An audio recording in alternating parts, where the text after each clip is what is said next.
Diversification बहुत ज़रूरी है किसी भी पोर्टफोलियो के लिए, और डाइवर्सिफिकेशन का ही एक दूसरा पहलू है मोहित, एसेट एलोकेशन। ये शायद ऐसे हैं जो कि हाथ के हाथ चलते हैं।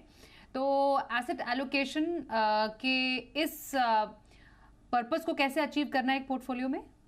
जी स्वाति, तो देखिए, जैसा कहा भी जाता है कि चमन में इतलाते रंगे बूझ से बात बनती है। तो आप जब ये सारे अलग अलग रंग हैं जो पंकज जी ने बताए, इक्विटी, फिक्स्ड इनकम, कमोडिटीज़, इन सबको एक साथ मिला देते हैं तो एक पोर्टफोलियो में एक शानदार चमक सी आ जाती है।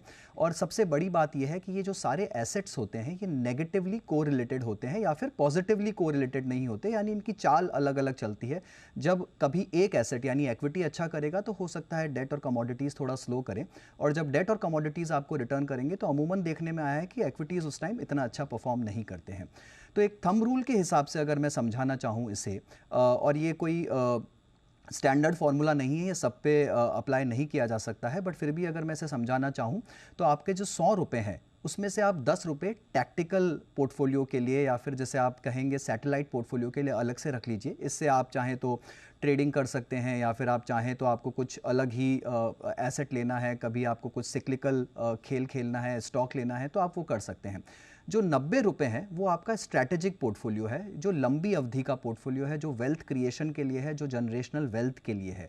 यहाँ पर इस 90 रुपये को अगर मैं एलोकेट करना चाहूँ तो इसका जो 70% है, यानी इसमें से 63 रुपये आपके इक्विटी में चले जाएंगे, 20% यानी 18 रुपये आपके डेट यानी फिक्स्ड इनकम में चले जाएंगे, और 10% यानी 9 रुपया आपका कमोडिटीज़ में, जो कि सोना चांदी कहीं भी जा सकता है। तो ये बहुत ही मोटा मोटी तरीके से मैंने आपको एक एसेट एलोकेशन का एक आकार सा दिया है। सभी निवेशक अपने अपने रिस्क एपेटाइट, अपने टाइम होराइजन, अपने गोल्स के हिसाब से इसको चेंज कर सकते हैं। बट इसमें खास बात यह है कि आप जब इसे रीबैलेंस करने जाते हैं, जो कि हम बोलते हैं कि हमें पोर्टफोलियो को रीबैलेंस करना चाहिए, तो हर 6 महीने साल भर की अवधि में आप इसका अवलोकन कीजिए और देखिए कहाँ क्या गलत चल रहा है। बट वो रीबैलेंसिंग एक एसेट से दूसरे एसेट में होनी चाहिए। वो रीबैलेंसिंग ये नहीं हो सकती कि आप एक स्कीम से निकालकर दूसरी इक्विटी स्कीम में जा रहे हैं, पुराने स्कीम को बेच के नया एनएफओ ले रहे हैं।